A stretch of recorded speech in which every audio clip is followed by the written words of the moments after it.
Hey guys what's up, welcome back to topic science. आज है vector का लेक्चर नंबर 8। ठीक है, आज हम क्या करेंगे, पोजीशन वेक्टर, डिस्प्लेसमेंट वेक्टर, जैसे कि आपने थंबनेल में देख ही लिया होगा। ठीक है, तो पोजीशन वेक्टर क्या होता है? ऐसा एक वेक्टर जो आपको किसी भी एक पॉइंट की पोजीशन स्पेसिफाई कर दे। ठीक है, इसका क्या मतलब वो कुछ समझ नहीं आया? एक कहानी सुनाता हूँ। फॉर एग्जाम्पल, आपके पापा कहीं बाहर गए हुए हैं। ठीक है, उन्होंने आपको कॉल करके कहा कि बेटा मुझे यहाँ पर लेने आ जाओ। आप समझे नहीं कहाँ पर, गली के बाहर उन्होंने कह दिया और आप समझ नहीं पाए गली के बाहर कहाँ। तब उन्होंने एक रेफरेंस पॉइंट दिया। रेफरेंस पॉइंट एक बहुत ही मोस्ट इंपॉर्टेंट रोल प्ले करेगा पोजीशन वेक्टर में, तो ध्यान से समझ लो रेफरेंस पॉइंट होता क्या है। ठीक है, तो उन्होंने आपको एक रेफरेंस पॉइंट दिया कि मैं मरीन रेस्टोरेंट के बराबर में खड़ा हूँ और वहां से 10 मीटर में दूर खड़ा हूँ, मरीन रेस्टोरेंट से 10 मीटर दूर खड़ा हूँ। आप झट से समझ गए यार, 10 मीटर मरीन रेस्टोरेंट वहां पे और वहां से 10 मीटर मतलब वहां पर होंगे। ठीक है, पोजीशन आपने एकदम पता लगा ली। तो ये हुआ। तो मरीन रेस्टोरेंट क्या हुआ, एक रेफरेंस पॉइंट। और रेफरेंस पॉइंट जैसे ही आपको पता चला, आपने अपने पापा की पोजीशन पता कर ली। ठीक है, बस इसी तरीके से डिस्प्लेसमेंट वेक्टर भी होता है। आते अपने ग्रीन बोर्ड पे और समझ लेते हैं फटाक से। फर्स्ट टॉपिक है पोजीशन वेक्टर। ठीक है, पोजीशन वेक्टर क्या होता है? Once you want to specify position of a point, you need to have a reference point is called origin. जैसा कि मैंने आपको कहानी में बताया था, अगर आप किसी भी एक सिंगल पॉइंट की क्या कहते हैं डायरेक्शन बताना चाहो, तो आपको एक रेफरेंस पॉइंट की ज़रूरत पड़ती है और उसी रेफरेंस पॉइंट को हम ओरिजिन भी कह देते हैं। ठीक है, बस ये इसका मतलब था। सेकंड पॉइंट देखो, पोजीशन वेक्टर स्पेसिफाइज, मतलब पोजीशन वेक्टर बताता है आपको किसी भी पार्टिकल की position in a space with respect to a origin. Origin वही रेफरेंस पॉइंट। ठीक है, तो चलिए अब समझ लेते हैं डायग्राम्स के थ्रू, समझ लेते हैं ग्राफ के थ्रू। ठीक है, पोजीशन वेक्टर को मान लो ये आपको एक ग्राफ गिवन है। ठीक है, ये आपका ओरिजिन हो गया। सबको पता है ओरिजिन क्या होता है, यहाँ पर पॉइंट क्या होता है, 0,0। ठीक है, ये आपका एक्स, ये आपका वाई एक्सिस। ठीक है, मान लो एक पॉइंट में कह देता हूँ पी। ठीक है, अब मैं पूछूं कि ओ से पी तक का डिस्टेंस क्या है, तो आप कैसे चलोगे? आप ऐसे चले एक्स और ऐसे फिर चलोगे वाई, आप पहुंच जाओगे पी पे। ठीक है, बट एक डायरेक्शन ये भी तो है, ओ से डायरेक्ट पी पे। ठीक है, अब जो लाइन ओ से डायरेक्ट पी को जोड़ दे, उसी को हम कह देते हैं पोजीशन वेक्टर, रिप्रेजेंट करते हैं आर से। ठीक है, इसी कह देते हैं पोजीशन वेक्टर, रिप्रेजेंट करते हैं आर से। अब आपको चुल मची कि पोजीशन वेक्टर को लिखेंगे कैसे। देखो कैसे लिखते हैं, आर वेक्टर।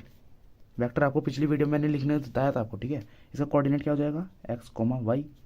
कैसे लिखोगे, देखो x2 - x1 मतलब ये x है, मतलब एक्स आई कैप, क्योंकि ये एक्स की डायरेक्शन में है। ठीक है, और प्लस वाई जे कैप, यही आपका पोजीशन वेक्टर की इक्वेशन। ठीक है, चलिए ये आपको पोजीशन वेक्टर की इक्वेशन होगी। अब मैं कहूँ आपको पोजीशन वेक्टर का मैग्नीट्यूड मुझे बताओ, मैग्नीट्यूड आप कैसे निकालोगे? देखो आर वेक्टर का मॉडुलस करके। ठीक है, क्या होता था, X square plus Y square, जितना भी मैग्नीट्यूड एक्स डायरेक्शन की तरफ है उसका स्क्वायर प्लस वाई स्क्वायर। ठीक है, ये इसका मॉडुलस हो गया। अब मैं कहूँ मुझे आर वेक्टर की डायरेक्शन बताओ, डायरेक्शन बताओ, डायरेक्शन डायरेक्शन कैसे बताओगे? आर कैप से, एक यूनिट वेक्टर है आर। आर यूनिट वेक्टर क्या काम करता है, खाली डायरेक्शन देता है। कैसे निकालते थे, आर वेक्टर अपॉन आर का मॉडुलस। तो आर वेक्टर क्या है, यहाँ से तुम बता सकते हो, एक्स आई कैप प्लस वाई जे कैप। आर का मॉडुलस क्या है, X square plus Y square, it's the modulus. ठीक है, तो ये तुम्हारा आर कैप आ गया, ये तुम्हारा आर का मॉडुलस निकालना भी तुम्हें आ गया, ये आर वेक्टर बताना भी तुम्हें आ गया। अगर ये आर वेक्टर नहीं समझ में आया ना कि एक्स आई कैप प्लस वाई जे कैप कैसे लिख दिए, तो प्रीवियस वीडियो आपको देखना पड़ेगा, क्योंकि बेसिक आपको वहीं से स्ट्रॉन्ग बनेगा। ठीक है, अब कर लेते हैं कुछ क्वेश्चन, इसको पोज करो एक बारी दोबारा रिमाइंड करो। ठीक है, अब कर लेते हैं क्वेश्चन। ये है तुम्हारा question, find R A vector, R B vector, R C vector, R D vector. हमेशा ध्यान रखना, ये जो आर तुम्हारे सामने लिखा है ना, ये होता है position vector of A, position vector of B, position vector of C, position vector of D. ठीक है, फिर तुम्हें यूनिट वेक्टर भी फाइंड करना है, पोजीशन वेक्टर ऑफ ए का यूनिट वेक्टर। ठीक है, तो चलिए स्टार्ट करते हैं। फर्स्ट ऑफ ऑल, ओ से ए का पोजीशन वेक्टर क्या होगा? देखो पोजीशन वेक्टर क्या होगा, जो स्ट्रेट लाइन ड्रॉ करें, यही तुम्हारा पोजीशन वेक्टर होता है, ओ से ए डायरेक्ट। ठीक है, ये हो गया आपका आर ए, ये हो गया आपका आर बी, ये हो गया आपका आर सी। ठीक है, और ये हो गया आपका आर डी। अब आपको ये सब फाइंड करना है वेक्टर, मैंने बताया था कैसे करेंगे। आर ए वेक्टर कैसे फाइंड होगा, देखो ये जिसका कोऑर्डिनेट्स हैं, इसको तुम ऐसे लिख दोगे 2i cap plus 2j cap. जो भी तुम्हारा एक्स डायरेक्शन में इसका कोऑर्डिनेट है वो तुम आई कैप के, देखो एक्स कोऑर्डिनेट में 2 है और डायरेक्शन कैसे बताएगी, एक्स कोऑर्डिनेट में है वो आई लगा कर बताएंगे। ठीक है, इस तरीके से आर बी क्या होगा, -2i cap plus 2j cap, ठीक है। आर सी क्या होगा, -2i कैप प्लस नहीं आएगा, देखो यहाँ पर -2 है ना, -2j कैप। आर सी क्या होगा, देखो आर डी, ठीक है, ये वाला 2i कैप -2j कैप, ठीक है। ये तुमने वेक्टर्स फाइंड कर लिए। इस तरीके से तुम पोजीशन वेक्टर फाइंड कर सकते हो। अब दूसरी चीज़ हमें क्या निकालना था, ये यूनिट वेक्टर्स, ठीक है। यूनिट वेक्टर कैसे निकालते हैं, यूनिट वेक्टर का तुमने फॉर्मूला क्या पढ़ा था, R A vector upon R A का मॉडुलस, यही पढ़े थे ना। आर ए वेक्टर क्या है, ये 2i cap +2j cap. Modulus कैसे निकालते थे, एक्स और वाई का जो मैग्नीट्यूड है उसका स्क्वायर करके, तो मतलब 2 का स्क्वायर प्लस 2 का स्क्वायर इक्वल्स टू, देखो 2i कैप +2j कैप, ये 4 +4 8 √8 तुम्हारा ये। इस तरीके से तुमने आर ए वेक्टर निकाल लिया। अब R B vector, R C vector, R D vector, ये तुम्हारा होमवर्क है। इसको बैठकर वीडियो पॉज करके पहले ये करना, ठीक है, तब वीडियो में आगे बढ़ना। अपने नेक्स्ट क्वेश्चन पे, ये देखो ये आपका क्वेश्चन है, एक बार इसका स्क्रीनशॉट लेकर ना ट्राई करो, ठीक है, पॉज करे। अरे पॉज तो कर लो भाई, ट्राई तो कर लो पहले, ठीक है। अब हम कराना आपको स्टार्ट कर देंगे। तो क्वेश्चन क्या है, the coordinate of a point is ये, फाइंड। आपको एक पॉइंट दे दिया 1,1 और आपसे कह दिया कि इसका पोजीशन वेक्टर फाइंड करो। Angle made by R with respect to positive X axis, ये फाइंड करो। वॉल्यूम ऑफ कोन, चलो अब करके दिखा देते हैं आपको। सबसे पहले तो आप डायग्राम बनाया करो कोई भी क्वेश्चन करने से पहले। इसने क्या कहा, द कोऑर्डिनेट पॉइंट इज 1,1, ठीक है। 1,1 का मतलब देखो, ये तो एक्स एक्सिस, ये वाई एक्सिस। अब ये जो 1,1 होता है ना, ये कुछ इस फॉर्म में होता है, एक्स वाई में, ठीक है। तो एक्स क्या होगा आपका 1, वाई क्या होगा आपका 1। तो 1 कुछ यहाँ मान लो, ठीक है। वाई 1 यहाँ पर है, एक्स 1 यहाँ पर है। तो जब ऐसे आगे बढ़ोगे तो कुछ ये पॉइंट रहा जिसका कोऑर्डिनेट क्या है 1,1, ठीक है। अब इससे पोजीशन वेक्टर क्या होगा, पोजीशन वेक्टर ओरिजिन के रिस्पेक्ट में लेते हैं ना, इसको हम नाम देते हैं ओ, ठीक है। पोजीशन वेक्टर ऐसे होगा, आर वेक्टर को कहीं हम पोजीशन वेक्टर से रिप्रेजेंट करते हैं, ठीक है। फर्स्ट पार्ट क्या था, इट्स पोजीशन वेक्टर आर हमें फाइंड करना था। तो कैसे करते हैं आर वेक्टर को फाइंड, जो भी आपका एक्स में मैग्नीट्यूड हो वो लिखो और आपका डायरेक्शन लगा दो कि ये एक्स डायरेक्शन में, प्लस वाई में क्या है 1 मैग्नीट्यूड, और सॉरी जे कैप लिख दो यहाँ पर, ठीक है, आई जे। तो ये आपका हो गया पोजीशन वेक्टर, फर्स्ट पार्ट खत्म। सेकंड पार्ट है आपका, थर्ड पार्ट जरा करके बताना, अगर सोच रहे हो तो हमें आता है, ठीक है। Angle made by R with X positive X axis. अच्छा एंगल बताना है, देखो ये जो एंगल है पॉजिटिव एक्स एक्सिस से इसमें, इसका क्या कहते हैं पोजीशन वेक्टर का एंगल बताओ, ये एंगल। तो यार इस यहाँ पर ट्रिग्नोमेट्री लगेगी, देखो साफ साफ tan थीटा लगाओ आपका, और क्या आता है base upon hypotenuse, base upon hypotenuse होता है, परपेंडिकुलर अपॉन बेस होता है, ठीक है। तो आपको परपेंडिकुलर क्या हुआ 1, बेस क्या हुआ 1, तो ये क्या हुआ टोटल 1। अब tan थीटा 1 कहाँ पर होता है, थीटा इक्वल्स टू 45 डिग्री पे, तो ये आपका एंगल आ गया कि ये है 45 डिग्री। थर्ड पार्ट है मज़ेदार, ठीक है, थर्ड पार्ट है आपका मज़ेदार। देखो क्या है, the volume of a cone generated, मतलब जो उस कोन का वॉल्यूम निकालो जो बनाया गया, when the line segment representing R, मतलब ये जो लाइन सेगमेंट है जो आर को रिप्रेजेंट कर रहा है, ये लाइन सेगमेंट, इसको अगर हम पकड़े और रोटेट कर दें एक्स एक्सिस के अलोंग, मतलब ये एक्स एक्सिस मान लो ये है, ठीक है, और ये था आपका पोजीशन वेक्टर, ऐसे हम इसको पकड़े और ऐसे घुमा दें, इसके ऐसे घुमा दें ऐसे, ठीक है। तो ये कौन बन जाएगा, कैसे बनेगा, मान लो कुछ ऐसा बनेगा, ऐसा, ठीक है। अगर हम इसको पकड़े और घुमा दें ऐसे, ठीक है, तो ये इसका क्या होगा कोन का, ये तो रेडियस हो जाएगा और ये हाइट होती है, ठीक है। अब आपको इसका वॉल्यूम निकालना है, and one and fixed at origin, मतलब ये जो एंड है ये फिक्स कर दिया ओरिजिन पे, मतलब ये नहीं हिल सकता, इसको ऐसे पकड़ के ऐसे घुमा रहे हैं, ठीक है। तो क्या होगा ये, देखो वॉल्यूम ऑफ कोन पता होना चाहिए, आधे बच्चे तो यहीं अपना विकेट गिरा देंगे। देखो 1/3 पाई आर स्क्वायर एच, ये होता है वॉल्यूम कोन का, ठीक है। तो 1/3 पाई आर क्या है यहाँ पे, रेडियस ये रहा, और रेडियस इक्वल है वाई एक्सिस के, ये रहा, और वाई एक्सिस कितना है 1, ठीक है। तो 1 का स्क्वायर इंटू एच क्या है, एच भी तो एक्स एक्सिस के अलॉन्ग है, एच कितना हो गया 1, ठीक है। 1/3 पाई, अब यूनिट जो भी हो वो लगा लेना, ठीक है, यूनिट जरूर लगाना कहीं भी आपको बताया जाए। तो ये इसका हो गया वॉल्यूम, ये आपका आंसर, ठीक है। अब आपके टॉपिक आता है इन 3D पोजीशन वेक्टर, मतलब 3 डायमेंशन अगर आपको गिवन हो उसमें और आपको एक पॉइंट पकड़ लें और पूछे इसका हमें पोजीशन वेक्टर बताओ तो कैसे निकालोगे। ठीक है, अभी तक आपने 2D में सीखा था कैसे, वहाँ पर आपको खाली 2 डायरेक्शन गिवन थी एक्स और वाई, यहाँ पर आपको 3 डायरेक्शन गिवन है एक्स वाई जेड। ठीक है, तो चलिए अब इसको समझा देते हैं। देखो, अभी तक आपको जब 2D प्लेन की हम बात करते थे, 2D प्लेन क्या होता था, जिसमें वाई डायरेक्शन हो और एक्स डायरेक्शन हो। अब 3D में और इसमें पोजीशन वेक्टर क्या होता था, कोई 2 पॉइंट्स पकड़ के एक्स और वाई के और वहीं आपको पोजीशन वेक्टर बता देना। 3D में क्या है, एक और डायरेक्शन आ गई जेड। ठीक है, इसको कह दिया हमने 3D प्लेन।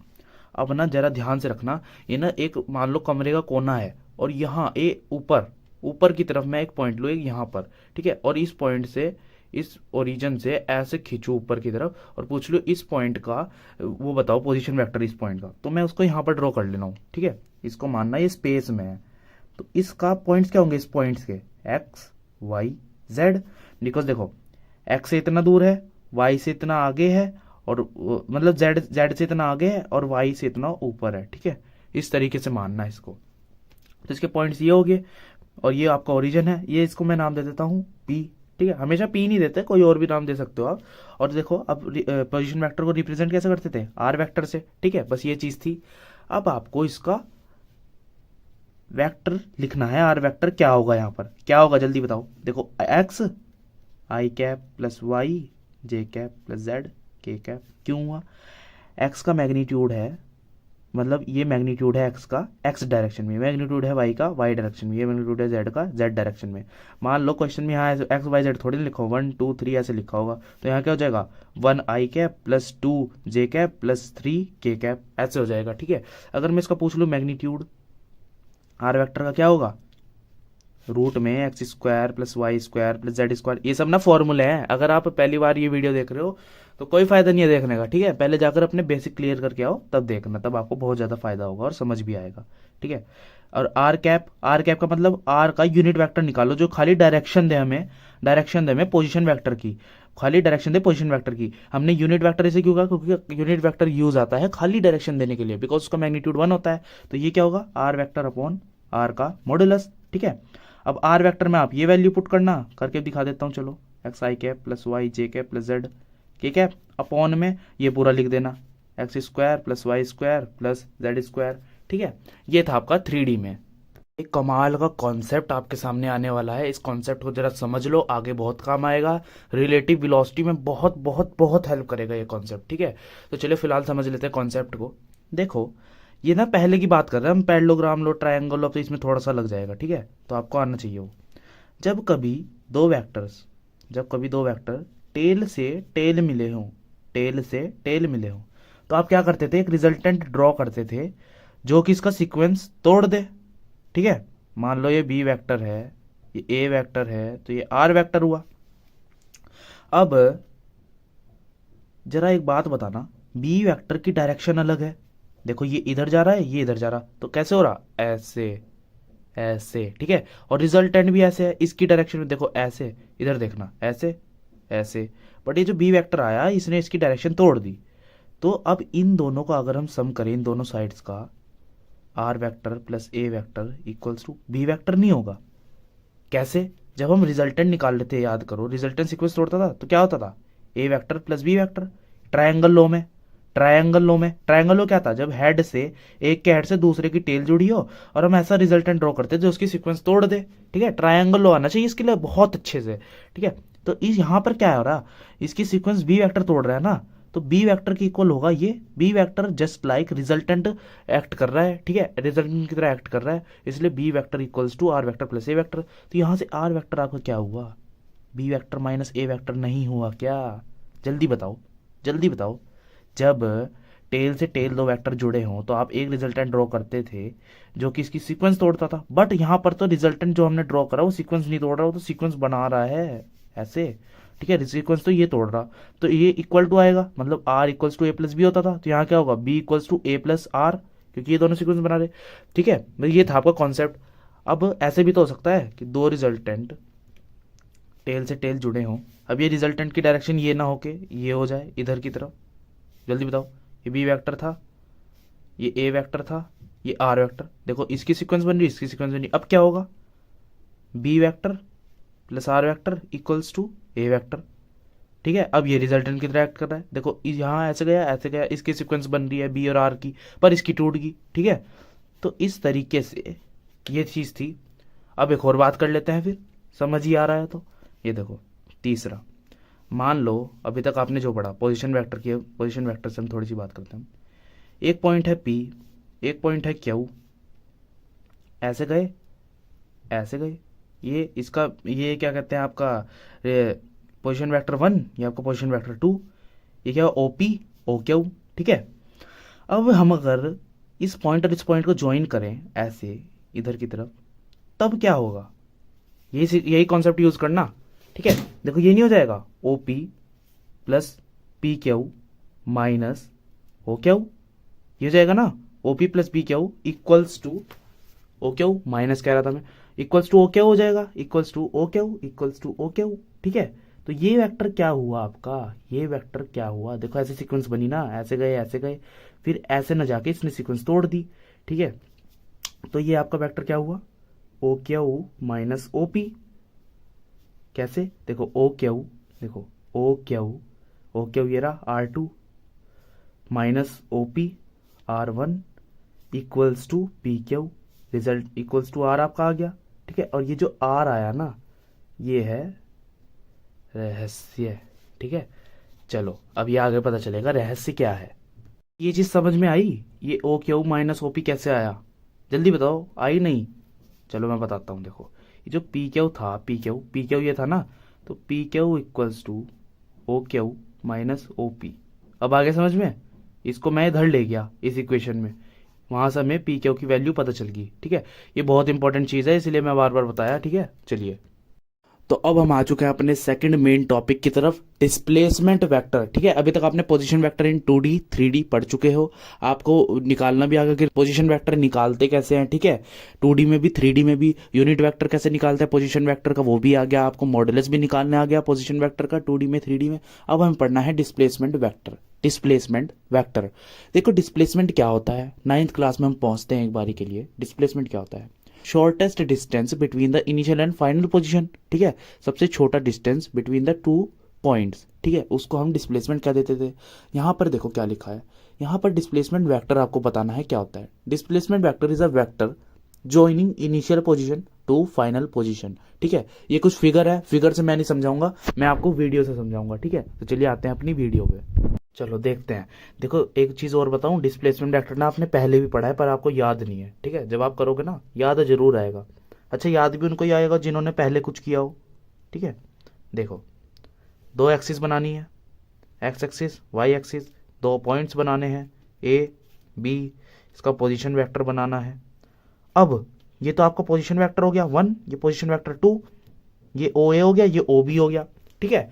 अब अगर हम ए और बी के बीच का डिस्टेंस देखेंगे, ये दो पॉइंट्स हो गए आपके, इनके बीच का शॉर्टेस्ट डिस्टेंस यही तो होगा स्ट्रेट लाइन में, या फिर ऐसे घूम के जाओगे वो तो लंबा हो जाएगा, ऐसे स्ट्रेट लाइन में।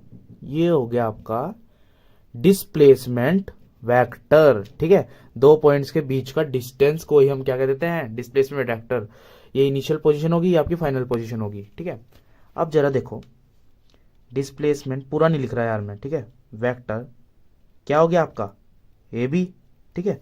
अब ए बी क्या हो गया, ये मैंने पहले समझाया था ना, ये वही है, ठीक है। ए बी क्या हो गया आपका इक्वल्स टू, जब मैंने दोबारा से वीडियो करी थी मैंने क्या बताया था आपको कि ट्रायंगल लो लगेगा, ये ऐसे था ये ऐसे था, ठीक है। ये देखो सीक्वेंस बना रहा है, तो क्या हो गया ए बी प्लस ओ ए, ठीक है। ये उल्टा लिख दिया मैंने, ओ ए प्लस ए बी होना था, A B plus O A B एक ही बात है, इक्वल्स टू ओ बी, ठीक है। आपको निकालने क्या है, ए बी निकालना है डिस्प्लेसमेंट वेक्टर, तो क्या होगा O B minus O A equals to A B, ठीक है।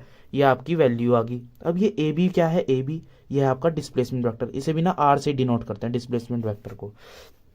अब ओ बी क्या है R2 माइनस ओ ए मतलब R1 माइनस, ये आपका आ गया डिस्प्लेसमेंट वेक्टर का फॉर्मूला, ठीक है। अब जरा एक चीज और बताता हूँ, डायरेक्ट आपको अगर ये चीज निकालनी हो तो ठीक है। अब यहाँ ओ बी की जगह ओ पी कर दूं, और ओ बी की जगह यहाँ पर ऐसे कर देता हूँ मैं ए कर देता हूँ, चलो ठीक है। अब क्या होगा, ये हो जाएगा, नहीं यार ऐसे करते हैं, इसे ए करते हैं, इसे पी करते हैं, ठीक है। एक चीज़ सिखाना चाह रहा हूँ मैं, इसलिए ये चीज़ कर रहा हूँ, ठीक है। ये कर दिया। अब ए पी आपका क्या होगा, ओ पी माइनस ओ ए, ठीक है। कैसे कर दिया है डायरेक्ट, देखो ये ए है, ये आपका पी है, ठीक है। A P A P, A P निकालना है। देखो सीक्वेंस देखो, ओ ए प्लस ए पी, तो O A plus A P equals to O P. तो ओ पी माइनस ओ ए, मतलब मैं डायरेक्ट लिखना दिखा रहा हूँ। ओ तो हमेशा आगे ही आएगा क्योंकि ये ओरिजिन है, ठीक है। देखो पी जो आगे वाला है वो इसके साथ, ए इसके साथ। अगर मैं इसका नाम बदल कर दूँ आर एस, तो क्या होगा, O S minus O R, ठीक है।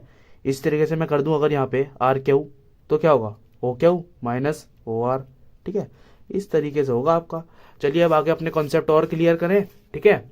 चलो, है डिस्प्लेसमेंट वेक्टर का फॉर्म्यूला, ठीक है। फॉर्म्यूला कैसे निकालेंगे, ग्राफ बनाओ, ठीक है। 2 पॉइंट्स बनाओ, पोजीशन वेक्टर बनाओ, एरो लगाओ, नाम दो, ठीक है। अपना डिस्प्लेसमेंट वेक्टर बनाओ जो हमें निकालना है। ये R1 हो गया, ये R2 हो गया, ठीक है। बार बार फिगर करना है। अब मैं क्या कह रहा हूँ, ए पॉइंट क्या होगा, देखो ये तो y हो गया इतना, और ये आपका x हो गया यहाँ तक, तो x1 हो गया यहाँ तक, तो x1 y1, ठीक है। इसके क्या होंगे, x2 y2। फॉर्मूला डिराइव होने जा रहा भाई। अब देखो R1 वेक्टर क्या होगा, R1 वेक्टर लिखना सिखाया था पहले, ठीक है। ऐसे नादानों की तरह न देखना, R1 वेक्टर लिखना सिखाया था, x1 I cap plus y2 J cap, ठीक है।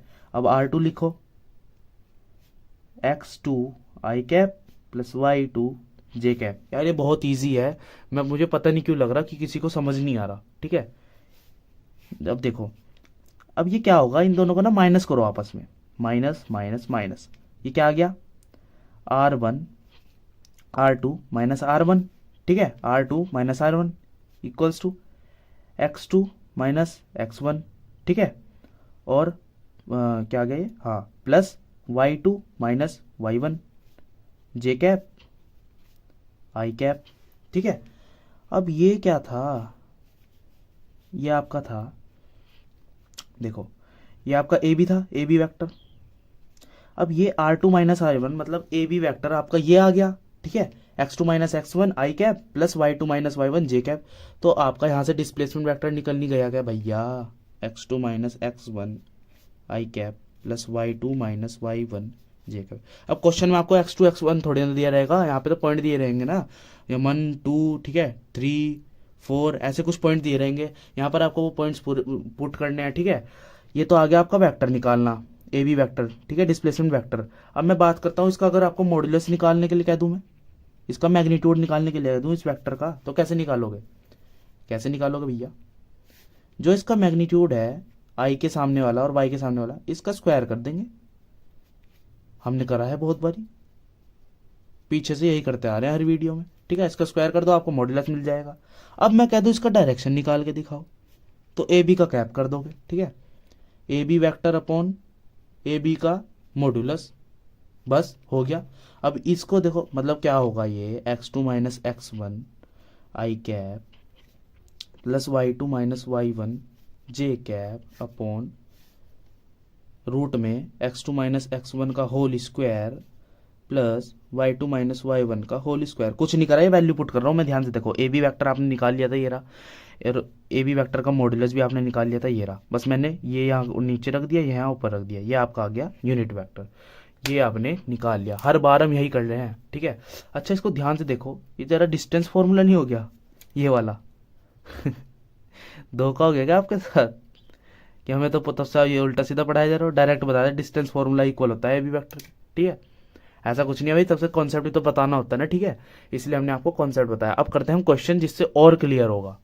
अब आता है आपके सामने एक question, which is independent of choice of origin. इसका क्या मतलब अगर हम ओरिजिन को चेंज कर दें तो कौन इंडिपेंडेंट है, किस चीज पे कुछ फर्क नहीं पड़ेगा। पोजीशन वेक्टर पहला पॉइंट, दूसरा आपका ऑप्शन है डिस्प्लेसमेंट वेक्टर, तीसरा है दोनों ही, चौथा है आपका नन ऑफ द अबव, किसी पे फर्क नहीं पड़ेगा अगर आप ओरिजिन को कर लेते हो। तो अब चलो समझ लेते हैं इस क्वेश्चन को। देखो फर्स्ट पॉइंट के लिए हम करते हैं, सबसे पहले हमें ग्राफ ही बनाना होगा। ग्राफ से ना बहुत ज़्यादा क्लियर हो जाते हैं सारे कॉन्सेप्ट, तो सबसे पहले ग्राफ ही बनाया करो, ठीक है। क्या था पोजीशन वेक्टर, एक पॉइंट ये था, एक पॉइंट ये था, डिस्प्लेसमेंट वेक्टर ये था। ऐसा बनाना है, दो दो पोजीशन वेक्टर वाला बनाना है हमें ग्राफ, ठीक है, क्योंकि इसमें डिस्प्लेसमेंट वेक्टर की बात कर दी ना। ये R1 हो गया, ये R2 हो गया, ये आपका डिस्प्लेसमेंट वेक्टर हो गया R, ठीक है। अब इसने क्या कहा, अगर हम ओरिजिन को चेंज कर दें तो किस चीज़ पे फर्क नहीं पड़ेगा, करके देखते हैं। यहाँ पर है ना ओरिजिन, हम इसको नीचे कर देते हैं ऐसे, ठीक है, वाई एक्स, ओरिजिन को दूर ले जाते हैं यहाँ पे। अब देखो जरा, जो अब पोजीशन वेक्टर बनेंगे वैसे बनेगा, पॉइंट तो वहीं रहे, पोजीशन वेक्टर ऐसे बनेगा। अब जरा बताओ मुझे, जब हमने ओरिजिन को दूर लेके गए, पोजीशन वेक्टर पे तो चेंज आ गया, क्या आया, इसका मैग्नीट्यूड बढ़ गया, ठीक है। पहले इतना सा था, इतना सा, अब इतना सारा हो गया, ठीक है। बट जो डिस्प्लेसमेंट वेक्टर है उस पर तो फर्क पड़ा ही नहीं, पड़ा, डिस्प्लेसमेंट वेक्टर तो जो था वह था, उस पर चेंज ही नहीं हुआ, ठीक है। इसका मतलब जो डिस्प्लेसमेंट वेक्टर है वो इंडिपेंडेंट है, इंडिपेंडेंट ऑफ ओरिजिन, ठीक है। Displacement vector independent of origin, ठीक है। ये आपका हो गया आंसर, ठीक है। देखो क्योंकि पोजीशन वेक्टर चेंज हो गया, बट डिस्प्लेसमेंट वेक्टर पहले भी वही था जब ओरिजिन यहाँ था, तब भी वही है जब ओरिजिन आप पहले दूर लेकर गए, तब भी वही है, ठीक है। तो ये इंडिपेंडेंट हो गया। तो इस क्वेश्चन से हमें ये पता चलता है कि पोजीशन वेक्टर तो डिपेंड करता है ओरिजिन पे, बट डिस्प्लेसमेंट वेक्टर नहीं करता डिपेंड ओरिजिन पे, ठीक है। ये दो बातें हमें यहाँ से पता चलती है। अब करते हैं एक और question. A particle moves from -1, 2 to 2, 3, ठीक है। एक पार्टिकल है, वो एक तो ये पॉइंट दे दिया आपको, दूसरा पॉइंट दे दिया 2, 3, पहला पॉइंट दे दिया आपको -1, 2। Find the displacement. इसके लिए सबसे पहले आपको ग्राफ बनाना पड़ेगा, ठीक है। ग्राफ आपको हर क्वेश्चन में बनाना पड़ेगा। देखो आपको ना फोर फोर एक्सिस वाला ग्राफ बनाना पड़ेगा, ठीक है। ये तो वाई, ये एक्स, ये -x, ये -y, ठीक है। -x -y वाला क्यों, क्योंकि वहां पर देखो -1 पॉइंट एक गिवन है ना -x का। अब देखो ये जो -1 -2 आपको गिवन है, 2 और 3, इसको हमें प्लॉट करना है यहाँ पर, और फिर उसका पोजीशन वेक्टर है। देखो -1, 2 कहाँ पर होगा, -1 कुछ यहाँ मान लो, क्योंकि ये x है और ये y है, ठीक है। और 2 मतलब y, ये पॉजिटिव का है तो यहाँ पर होगा कुछ, इसको इधर लाओ, इसको आगे लाओ, तो कुछ यहाँ पर है ये पॉइंट, ठीक है, ए पॉइंट। इसका पोजीशन वेक्टर ओरिजिन से कैसे बनेगा, ऐसे बनेगा, ये हो गया आपका R1, ठीक है। R2 कैसे, देखो x है आपका 2, कुछ यहाँ पर होगा, ठीक है। y है आपका 3, कुछ यहाँ पर होगा, यहाँ पर, ठीक है। अब ये y से तो इतना आगे, और x से, मतलब x से तो इतना आगे आ गया, y से इतना ऊपर, ठीक है। तो इसका पोजीशन वेक्टर ऐसे बनेगा, यहाँ पे लिख भी लो 2, 3, -1, 2, ठीक है। अब इसने पूछ लिया फाइंड द डिस्प्लेसमेंट। देखो आपकी ये दो पोजीशन तो आपको मिल गई, अब इनके बीच का डिस्प्लेसमेंट बताओ। डिस्प्लेसमेंट वेक्टर ये होता था ना, एक तो ये वेक्टर है ए वेक्टर, ये बी वेक्टर, मतलब R1, ये R2। अब इसके बीच का डिस्प्लेसमेंट बताओ, कैसे निकालोगे। सबसे पहले तो आपको इसका फॉर्मूला पता होना चाहिए डिस्प्लेसमेंट वेक्टर का, पीछे जो हम डिराइव करके आए हैं, ठीक है। क्या था, अगर नहीं पता तो यहां से आप निकाल सकते हो। देखो कैसे बताता हूं, ये इसको नाम दे दो ओ, ओरिजिन को, ठीक है। ओ ए प्लस, देखो सेम डायरेक्शन है, ओ ए फिर ए बी, ठीक है, O A B plus A B equals to O O O B, ठीक है, ये बी है, O B equals to O B. अब आपको क्या निकालना था, ए बी निकालना था, ए बी, तो ए बी यहीं छोड़ दो, ओ बी इसको इधर ले आओ, -OA, आ गया आपके पास फॉर्मूला, ठीक है। अब आपको ये वेक्टर्स बनाने पड़ेंगे। अगर डायरेक्ट आपको पता होता ना, ये ओ बी क्या है, ओ बी मतलब ओ बी क्या है, ये R2 है -R1, ये R1 OA, ठीक है। चलिए कुछ नहीं करना, खाली वैल्यू पुट करनी है। R2 वेक्टर आपको बनाना आता है, आता होगा, -I + 2J, क्योंकि पीछे सिखाया था मैंने। और R1 क्या होगा, अरे ये तो R1 है, ये आपका R2 है, ठीक है। ये हो गया आपका 2I + 3J। कैसे हो गया भाई, -1 ये रहा, -2 + 2J, ठीक है। ये आपका यहाँ से R1 बन गया, क्योंकि ये एक्स एक्सिस में था, ये वाई एक्सिस का था, ठीक है, एक्स वाई, ठीक है। R2 क्या होगा, इसका इसके पॉइंट्स बनाकर आपको एक वेक्टर बनाना पड़ेगा R2।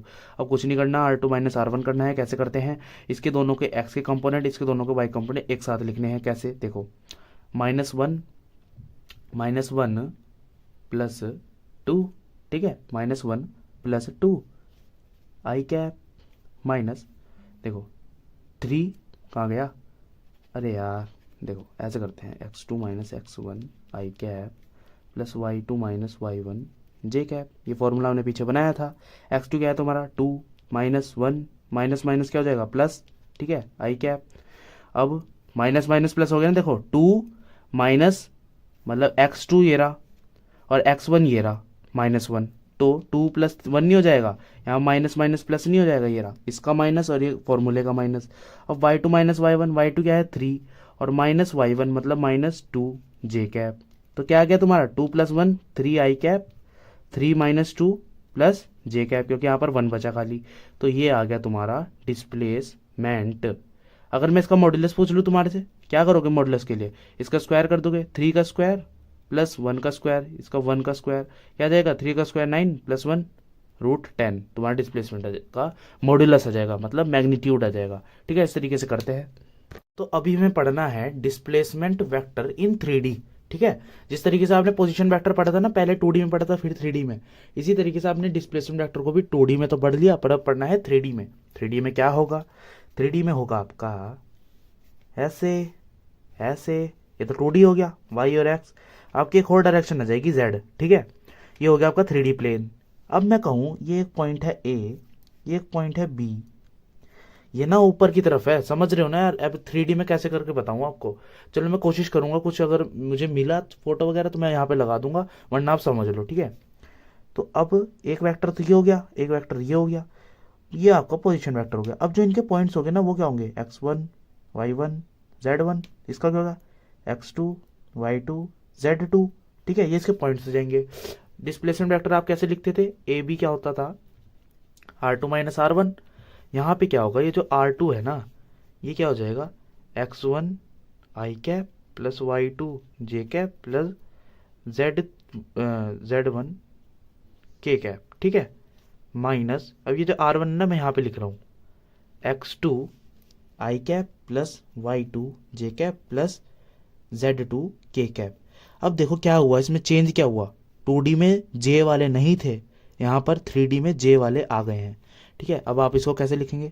x2 minus x1 I cap plus y2 minus y1 J cap plus z2 minus, ये माइनस है, z1 के कैप। ठीक है, ये आपका फॉर्मूला हो गया। ठीक है, अब मैं आपसे पूछता हूँ ए बी वैक्टर फाइंड करके बताओ। ए बी वैक्टर यही तो है, निकाल तो लिया, ये आपका हो गया ए बी वैक्टर। ठीक है, अब मैं इसका मॉड्यूलस कह दूं तो आप क्या करोगे?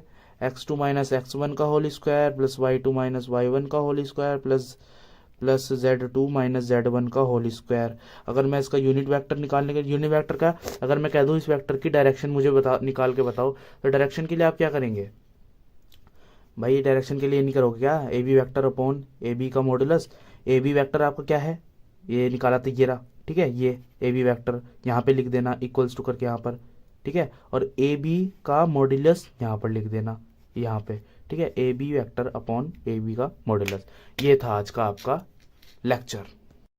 तो हमारा वेक्टर अब एकदम एंडिंग पे है। ठीक है, आज हमने displacement vector, position vector 2D 3D सब में कर लिया और आपको न्यूमेरिकल्स भी करा दिए। नेक्स्ट वीडियो एकदम अलग होगा। ठीक है, अभी तक आपने एडिशन सीखा है, सब्ट्रैक्शन सीखा है, अब हम सीखेंगे प्रोडक्ट। ठीक है, तो नेक्स्ट वीडियो में हम मिलते हैं और दोबारा से रिवाइज करो अच्छे से, पूरा वेक्टर एकदम क्लियर रखना अपना, तभी वो कॉन्सेप्ट आपके क्लियर होंगे।